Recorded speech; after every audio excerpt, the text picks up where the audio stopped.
Welcome back to our Steven. I somehow managed to get a "We miss you" notification from a weather app this morning, and today, from axe butcherer jokes to someone learning the truth about chemo the hard way, we've got some wild traumatized them back stories, all starting with a post titled, "A coworker put me on the spot when she saw scars from a past car accident." When I was 17 years old, I was in a very serious car accident that nearly ended me. One of my tires blew while I was driving 50 miles per hour, speed limit was 55 miles per hour, to school one morning, and my car flipped several times off the road. My seatbelt saved my life, and the fact that I put both arms over my head as my car was flipping saved my face and head from severe damage. As a result, however, the skin on my left forearm was nearly torn off from my fingers to elbow, leaving me with significant scarring. The doctors at one point had suggested plastic surgery, but my family couldn't afford it.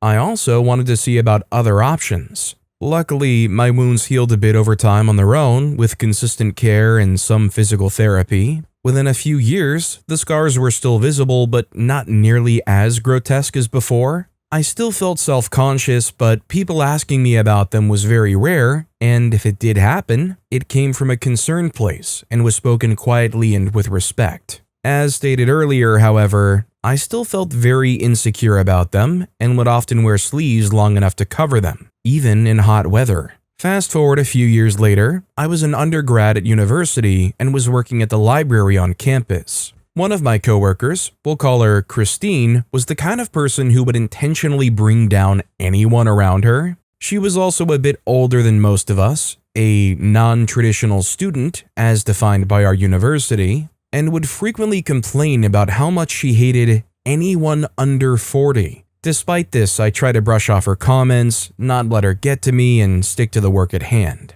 One day at work, we were very busy and had to do a lot of multitasking. I was reaching up to grab something, and my sleeve rode up. Christine made this disgusting gasp like an "ah" and shouted, "Ew, gross. What the heck did you do to yourself? Your arm is disgusting." Being put on the spot like that made me want to disappear, but since I couldn't, I took a breath, looked her square in the eye, and replied, "Oh, my arm? I was in a car accident that nearly ended me, and these scars were from all of the glass and debris." And because I was much younger, about 21, and could be petty and passive-aggressive, I added, "But thank you for pointing that out. It's nice to be reminded of one of the scariest moments of my life while at work." Christine turned pale and just kind of stood there. Our coworkers stared at her in horror and disgust. The students nearby glanced at her and called her a jerk. I went about my workday. Christine never spoke to me again. She ended up quitting a short time later, the details of which I'm unaware, but I often wonder if our interaction that day had anything to do with it. I mean, she deserved to be shamed, but if she is as much of a jerk as OP describes, unfortunately, while all of the coworkers are going to look at her and think maybe, "Oh, this is a new low," they're probably also thinking, "Yeah, that's about as much of a jerk as Christine ever is." A user named Gondro left a comment saying, "Honestly, it probably did." Never underestimate the power of a story that is short, heinous, and needs no context. Ew, that's the jerk that mocked OP's car accident scar. Bam.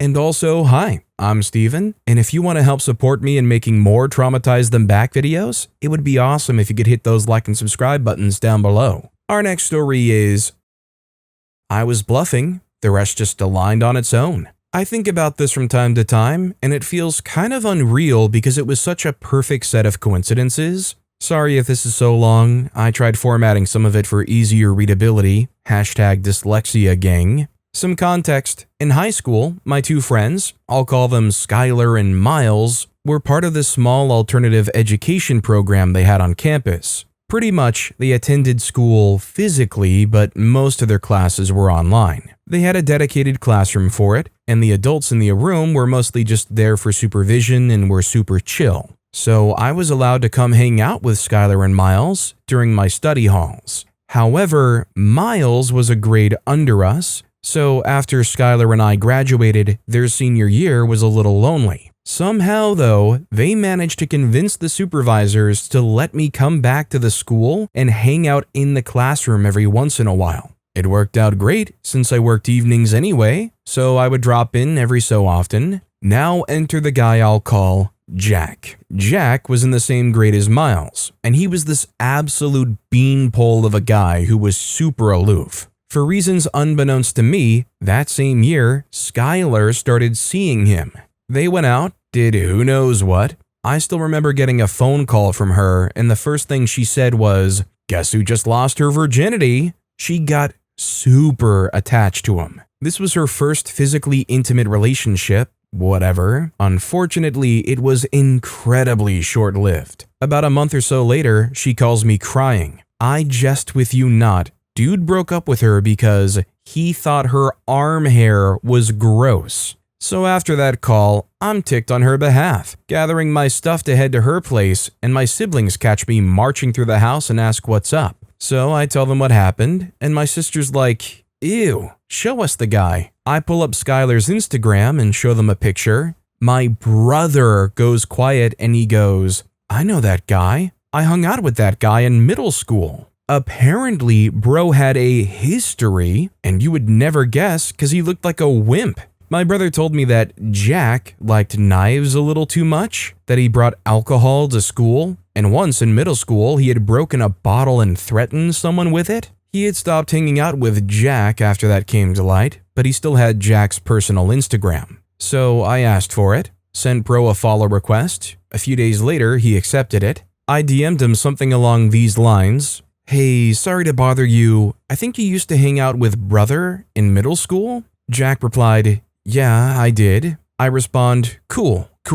I'm OP. That's actually my brother." Jack responds, "Oh, cool, LOL. What's up?" I say, "Yeah, so I'm also one of Skylar's best friends, you shallow, scrawny son of a b." TLDR, I lowered his guard and then laid into him like heck, and I told him if he ever talks to her again, I'd come find him and beat his butt. Of course, when some stranger says that over Instagram DMs, you're gonna be like, "Yeah, sure you will." And he was, but I didn't care, and I blocked his account. I didn't actually have any intention to beat his butt, I just wanted to chew him out and be done. The next day actually happened to be the first day I'd gone to the school to hang out with Miles. I got there later in the morning and we did our thing, talking and doodling and whatever while they worked. And then, lo, who else descends upon the classroom but bro himself, Jack, as it turns out, had joined the program that year. I had no idea. He walks through the door, sees me sitting in a seat. I guess he must have recognized me from my profile picture on Insta because I swear to God, he stopped and all the blood drained from his face. And in my head, I'm sitting there like, bro, there's no way. But I rolled with it. As he stared at me, I gave him a smile that didn't reach my eyes and I waved. Slowly, bro averts his eyes and sits down. Didn't look at me the whole time I was there, which was the rest of that school day. Miles watches the whole interaction and looks at me like I'm crazy and whispers, "What the heck? Why did he just look at you like that?" So I showed him the DMs and we just laughed about it while bro looked entirely uncomfortable for the rest of the day.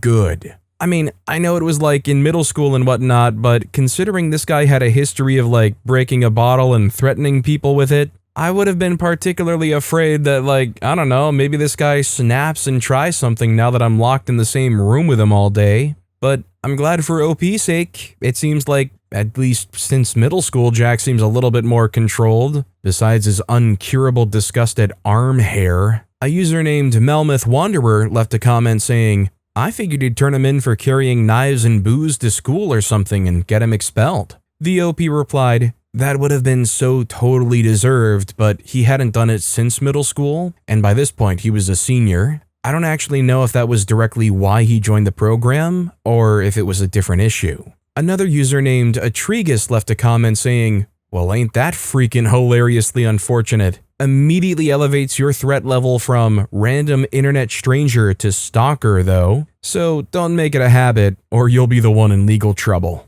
The OP replied, "Don't worry, one-time occurrence years ago, I'm staying out of trouble."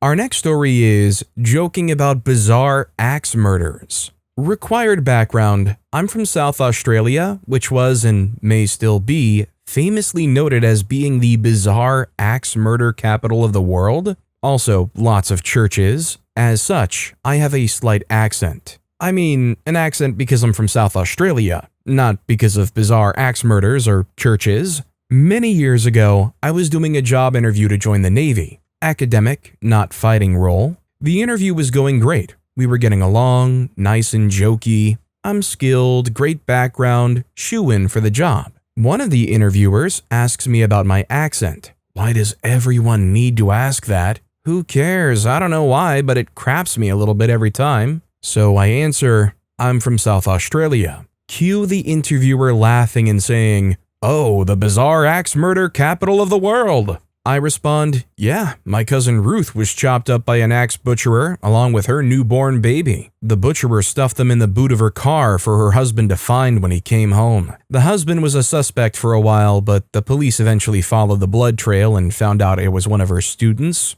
Ruth was a high school teacher, and the boy did the whole cliche, 'If I can't have you, no one will,' after Ruth had her baby." No more laughing, dead silence around the table. They did not know where to look. I don't know. They weren't terrible people or anything, but I just feel like axe murder isn't a topic for a job interviewer to bring up. And no, I didn't get the job. And yes, it's always bizarre axe butchers, not just axe butchers. The ordinary axe butcher title is probably held by another country. Who knows? Probably Germany. I'm assuming by OP's cheery demeanor and their opinion that they shouldn't joke about it, that OP wasn't actually serious about their cousin Ruth. At least, I'm hoping. In which case, if not, does that count as me joking about it? Because I'm certainly not trying to joke about it. I just hope that it's not true. A user named Separate Cap left a comment saying, "I laughed way harder than necessary. Hilarious. I know nothing of South Australia, but I always think of mutant spiders when I hear of any place Australia. And now, thanks to you,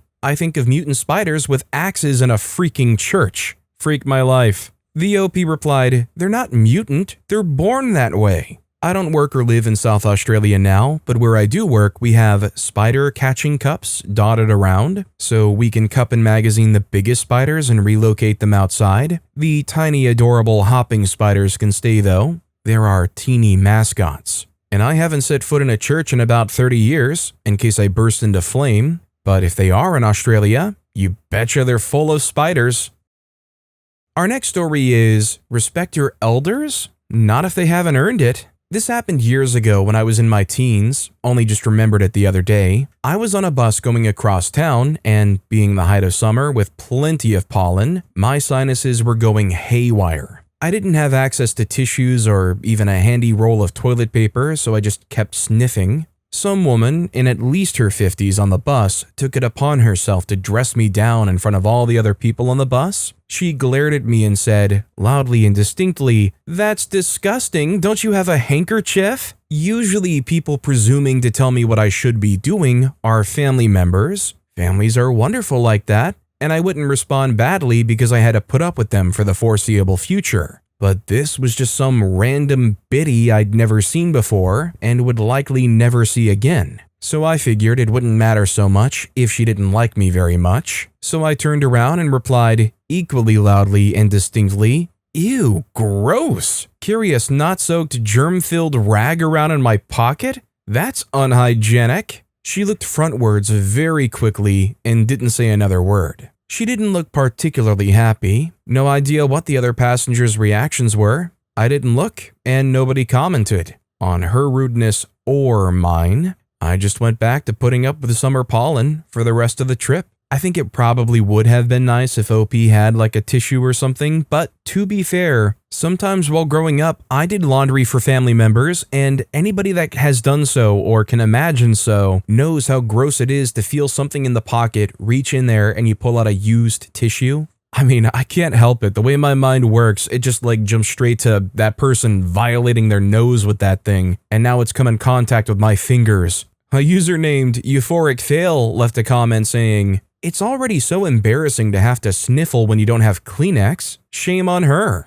The OP replied, "She clearly meant to embarrass me publicly. That's the only reason you loudly call attention to what someone's doing in a public space. Pretty sure the people down the front or up the back of the bus couldn't hear my sniffling over their other daily noises, but they sure as heck heard her. She wanted me and everyone on the bus to know I ought to be ashamed of myself. So I made sure I embarrassed her back, made it clear that her suggestion was disgusting and she ought to be ashamed of herself.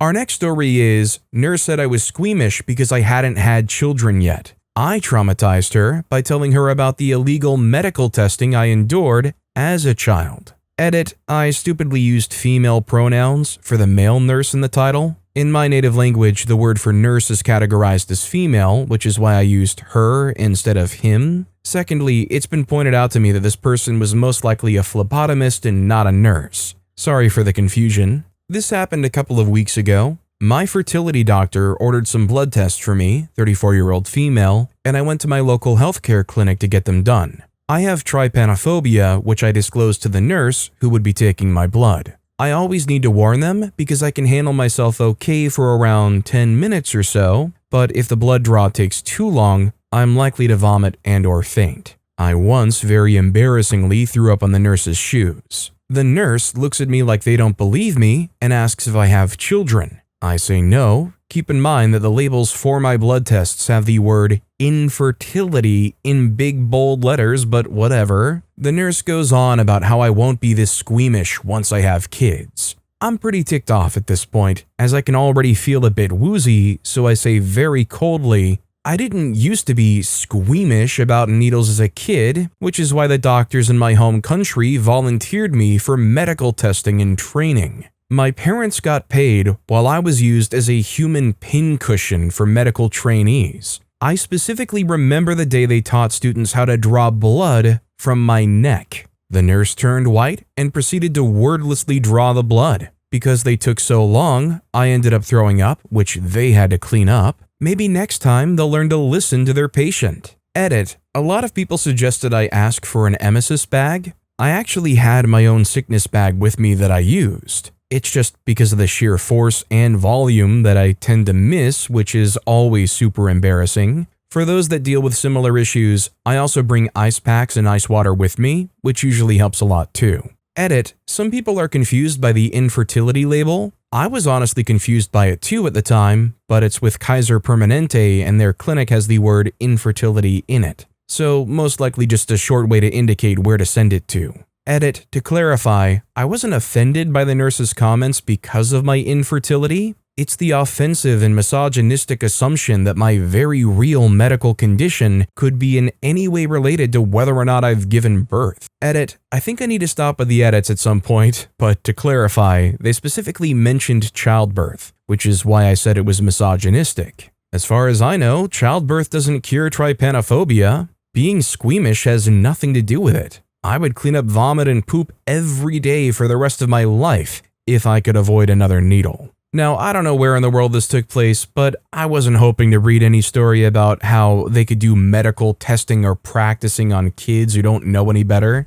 I would love to know how OP's parents felt about this in retrospect when they're cashing in that check. Do they feel positive about it? Do they say, oh, OP, you were helping the family keep food on the table? I mean, surely they had to have an idea of what OP was going through. A user named I Am Unicron left a comment saying, freak your parents. The OP responded, it was really my dad. My mom didn't know about it until I told her I didn't want to do it again. That was after the neck blood draw, and she put a stop to it and then left my dad. Another user named Fat Granny left a comment saying, report the nurse. Making such an insensitive comment on a patient whose file is marked infertile deserves disciplinary action. The OP replied, honestly, the infertility thing doesn't matter. The nurse's assumption that my very real medical condition is in any way connected to having given birth to children or not is ridiculous and offensive. Our next story is, boss says my chemo treatment isn't as bad as all that. I put the evidence in her hand. A few years ago, I needed a course of chemotherapy and was warned to expect all the usual side effects. Nausea, fatigue, aches and pains, and, of course, hair loss. Well, after the first couple of rounds, I was feeling fairly good, not too nauseous, which had weirdly been my main worry as I hate throwing up. vomit-free since '93, etc., etc. My gums had begun to hurt though, and I was starting to notice my hair was beginning to get, shall we say, a bit loose? I'd noticed a bit more on my comb and a little bit more in the shower drain than usual. Now, I'd usually just put this down to regular old male pattern baldness paranoia, MPDP, but I reckon the drugs were beginning to take effect. Well, a couple of rounds further on, I really knew it. I felt pretty old and creaky, I had mouth ulcers, and my appetite had vanished. Actually, that's not quite true. I occasionally craved a BLT sandwich, squashed wafer thin, and chilled to near sub-zero temperature. I asked a doctor if this meant anything, and she said, "Yes, it now means I want a BLT for lunch." Helpful. However, my hair was still in place, but I could feel it was losing the battle to cling on, even so. Now, I worked in a small office, and my boss, Carla, fake name, was a woman in her 40s who was, shall we say, kind of self-involved? She would talk incessantly about herself, and the theme was always the same: how hard her life was and the many insufferable situations she had to deal with. And being forced to listen to a lot of these problems, we all came to the conclusion that most of these insufferable situations were A, basically just run-of-the-mill problems everyone has to deal with, and B, largely self-inflicted. And when it came to work, no matter what the issue was or how it needed to be fixed, it always came back to her and how the situation made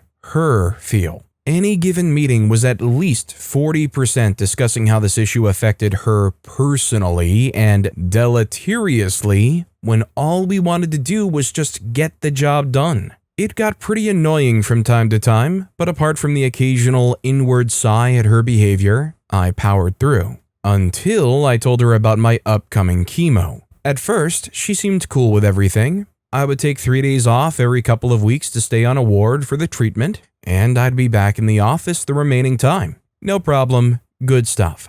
I told a couple of other people in the office too, but I didn't talk about it much. I didn't really want to get labeled as the cancer guy, and as the subject's a bit of a downer, I didn't want to bum people out needlessly. Everyone's got something going on in their lives, right? But then, Carla's attitude began to change. I began to notice odd passive-aggressive comments she would make mentioning my treatment, or my having to visit the doctor. Not much at first, but they began to grow in frequency. And then, after a few days, my boss's friend came over to have a quiet conversation with me. "She's just finding it very hard to come to terms with your news," she said. "It's really affecting her deeply. Just give her some time." I was pretty nonplussed at this, but asked the friend whether my situation was all bringing up some stuff from the past, or maybe a family member was ill too, but she just replied, "No, nothing like that. She's just a really sensitive person." I told the friend that, well, my boss didn't really need to come to terms with anything, 'cause it was me having the treatment and not her, and that she shouldn't worry about it. And then I went off for a long therapeutic crap to calm down. Over the next week, my boss's behavior got more passive-aggressive towards me, and slowly a thought began to percolate through my mind. Surely she's not jealous, right? Surely she can't think I'm pulling focus in some way from her, and now she's upset because she's not able to trump chemotherapy? Because that would be insanely shallow, right? Right? But the more her behavior went on, and the more I thought about it, well, once you eliminate the impossible, as Sherlock Holmes said, right? So things finally came to a head, of hair, about 2 weeks later. I was at my desk but feeling fairly rough by this point. I had finished a round of chemo 2 days earlier, and my skin was looking pretty gray. My teeth felt wobbly, but my hair was still there, but it felt like it was just kind of resting on the top of my head rather than anchored there. A colleague noticed that I'd looked under the weather and kindly asked me if I was okay, and I replied, "I'll be alright, thanks, but I reckon I won't have much hair this time next week." Well, my boss happened to pass by at that moment, and I could see her face screw up as I said it. She then chipped in, "Oh, come on. I don't think the chemotherapy is as bad as all that, is it?" Now, had this come from a friend, I probably would have let it go. And with my close friends, I'd made some pretty similar and extremely dark jokes myself, and so had they, but that's what you do with close friends, right? But I was not close with my boss. But something just collapsed soggily in the center of me when she said it. And before I knew what I was doing, I had stood up and gone over to her, blocking her exit before she could leave the room. "I'm not sure, Carla," I said. "I'm not sure if chemotherapy is as bad as all that. Why don't we find out?" And as I said it, I reached up to the back of my head and casually yanked out a giant fistful of hair. Now, my hair at the time was fairly short, but pretty curly, so I had a good old amount in my hand. About the size of an enormous orange. The back of my head suddenly had a huge bald patch, of the type you usually only see in a home haircut catastrophe sort of way when the clipper guard falls off. Put your hand across the back of your head now. Imagine all of that suddenly gone and you're in the right ballpark. I held up the massive hair up in the air for a second and then looked at my boss again. "What do you think, Carla?" I said calmly as I plunked it down in her quivering hand. "Let me know." And I turned and left the now supernaturally quiet office. Carla just looked at the tribble in her hand as if it was a grenade. Now, not even a long therapeutic crap was going to sort this one out, so I took an early lunch and stomped out to find a place that could do me a freezing cold, squashed BLT sandwich with extra mayo. When I got back to the office, the HR rep was waiting near my desk. Uh-oh. I smiled, sat down, and she came over. There was a pregnant pause. She took a breath. "A couple of your colleagues let me know what happened with Carla earlier," she began. "I see," I replied cagily, because as we all know, HR is not your friend. They may say they're your friend and that they're there to protect your rights, but really they're just there to ensure the company can treat everybody crappily in a non-actionable way. Okay, rant over, back to the story. "Bearing in mind what just happened," the HR lady continued, "we would like to offer you paid leave for the remainder of your treatment. Would that be okay with you?" Now, bearing in mind I had at least 3 more cycles of treatment, lasting 6 more weeks,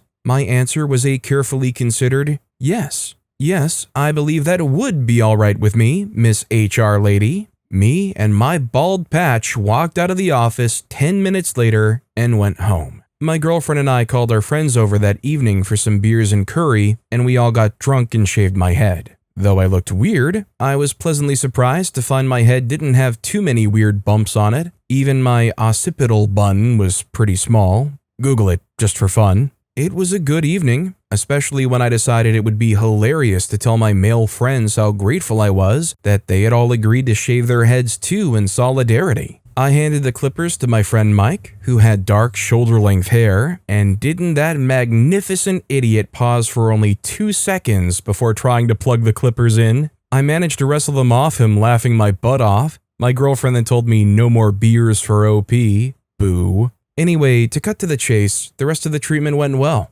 Everything went into remission, and has thankfully stayed in remission ever since, so job done. Well done, medical team. I took the time off, got through the treatment, and also managed to find myself a new job at the same time before I had to return. Meanwhile, back at the office, Carla's star was on the wane. Word had gotten around about her behavior. She tried her usual tricks, how she had been misunderstood and how upset she was about the whole thing, but people were noticeably colder towards her, according to my colleagues, and people had started to refer to her as Hairball behind her back. The name stuck. I finally returned to work, only to hand my notice in and leave. On my way out, I tried to be as classy as possible with Carla. I thanked her for the opportunity and wished her well for the future. She didn't say much. I gave her a card and a small token of my appreciation. I told her not to bother unwrapping it until she got home. It was a DVD of a popular 1979 anti-war musical directed by Milos Forman,